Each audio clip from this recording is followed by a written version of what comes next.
আমার মুখ চোখ দেখে তোমরা বুঝতেই পারছো যে আমার শরীরটা একদম ভালো না, মানে মুখ চোখের অবস্থা দেখে হয়তো তোমরা বুঝতে পারছো। আমার দেওরের বিয়ে, দেওর বলতে কাকা শ্বশুরের ছেলে, কালকে বিয়ে ছিল, পরশুদিন ছিল ওর বিদ করা, মানে জল ভরা, তারপরে আরও সব যা নিয়মকানুন, তো রিচুয়ালসে ছিলাম, সারাদিনই রিচুয়ালসে ছিলাম। রাতের বেলা যখন আমরা মানে জল ভরা আর কি, বিদ করা বলে আমাদের, তো সেখানে যাই, সেখানে হালকা করে একটু প্রবলেম মনে হচ্ছিল। তারপরে কালকে এক জায়গায় গেছিলাম, সেখানে গিয়ে হঠাৎ অসুস্থ হয়ে পড়ি। তো যাই হোক, সেসব কথা তোমাদের সঙ্গে পরে বলবো, মানে গল্প করবো যে আসলে কি হয়েছিল আমার। তোমরা শুনতেও হয়তো পাচ্ছ যে ডিজের আওয়াজ পাওয়া যাচ্ছে, সব রেডি হচ্ছে। কালকে বিয়ে হয়েছে, বরযাত্রী যেতে পারিনি এই অসুস্থতার কারণে, কারণ প্রায় 1.5 ঘন্টার কাছাকাছি জার্নি ছিল। তো সে কারণে আমাদের 3 জনের কারোরই যাওয়া হয়নি বরযাত্রীতে। জানি না আমি রিয়াল ভয়েসটা দিতে পারবো কিনা, মানে এখন যেটা শ্যুট করছি সেটা দিতে পারবো কিনা, কারণ যেহেতু ডিজের আওয়াজ চলছে, যদি কপিরাইট আসে তো তখন আমি আওয়াজটাকে আবার ভয়েস ওভার দিয়ে করবো, আর যদি না আসে তাহলে কোনো ব্যাপার নেই। তো যাই হোক, এখন বউ আনতে যাচ্ছে সবাই, বাট আমি যেতে পারবো না, কারণ বেশ অনেকক্ষণ হাঁটতে হবে। তো তো সে কারণে আমি এতটা হাঁটতে পারবো না, একটু প্রবলেম হচ্ছে। মানে সারাদিন ধরে রান্নাবাড়ি আমি কিচ্ছু করতে পারিনি, সবটা হাজব্যান্ড করেছে। কালকে রাতেও মা খাবার পাঠিয়েছিল, তো সেগুলোই খেয়েছি। মানে বেশিক্ষণ ধরে আমি হাঁটা চলা কাজকর্ম কিছুই সেরকম করতে পারছি না। তো কী হয়েছে সেসব পরে তোমাদের সাথে আলোচনা করব।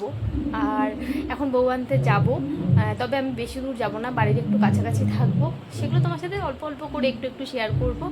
চলো তবে প্রথমে একটু রেডি হয়ে নিই, মুখ চোখের অবস্থা ভীষণ খারাপ, আর এই যে কাল দিয়েছি মাথায় চপচপা করে তেল, চুলের অবস্থাও ভীষণই ইসে। তো চলো যাই হোক, যতটুকু এর মধ্যেই একটু রেডি হই, না হলে ভীষণ বাজে দেখাবে।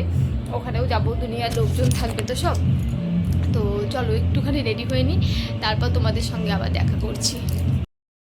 এই যে রেডি হয়ে গেছি একদম, আর বিশেষ কিছু রেডি হওয়ার তো সেরকম নেই। তো যাই হোক, বউ আনতেই যাচ্ছি, তো রেডি হচ্ছি। ওরা এখন গেল, ওরাও চলে এসছে বোধহয়। তো আমি রেডি হয়ে গেছি, এখন ফার্স্টে যাব একটা কসমেটিক্সের দোকানে।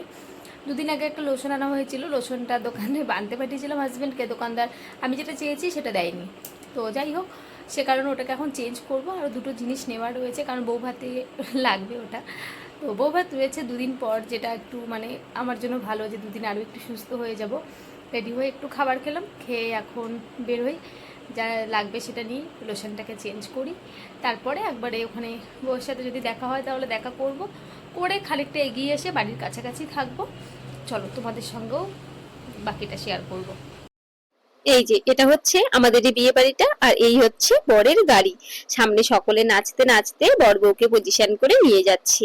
আমরাও এদিককার একটু কাজ সেরে যখন ফিরে আসছিলাম, তখন দেখি ওরা খানিকটা মাত্র এগিয়েছে, আর আমাদের বাড়ির সকলে কিন্তু এখানে নাচানাচি করছে। এই যে আমরা ওদের সাথে দেখা করে চলে এসেছি বাড়ির একদম সামনে, মানে এটা হচ্ছে বিয়ে বাড়িটা, এর পরের বাড়িটাই কিন্তু আমাদের বাড়ি। এখানে দাঁড়িয়ে আছে ছেলের মা, আমার কাকি শাশুড়িরা, আর আমরা সকলে বেশ খানিকক্ষণ ওখানে বসে থাকার পরে আমাদের বাড়ির খুব কাছাকাছিতে শিববাড়ি যে জায়গাটা আছে সেখানে চলে এসেছি। ওরাও কিন্তু অনেকটা চলে এসছে, আর বাড়ির প্রায় কাছে।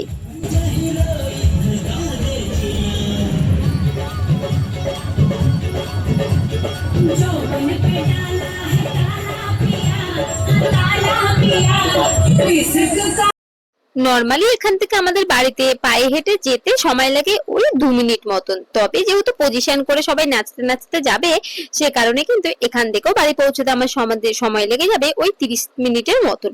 তো যাই হোক, দেখা যাক কখন পৌঁছানো যায়। তবে এইটুকু রাস্তা আমি ওদের সাথে হেঁটে যাব, নাচানাচিটা আর এবার করবো না, ফার্স্ট দিন করে নিয়েছি, তারপর শরীরটাও তো ভালো নয়। চলো তবে আমরাও বউ নিয়ে বাড়ি যাই, আর তোমরাও ভিডিওটার অল্প একটু আছে দেখতে থাকো।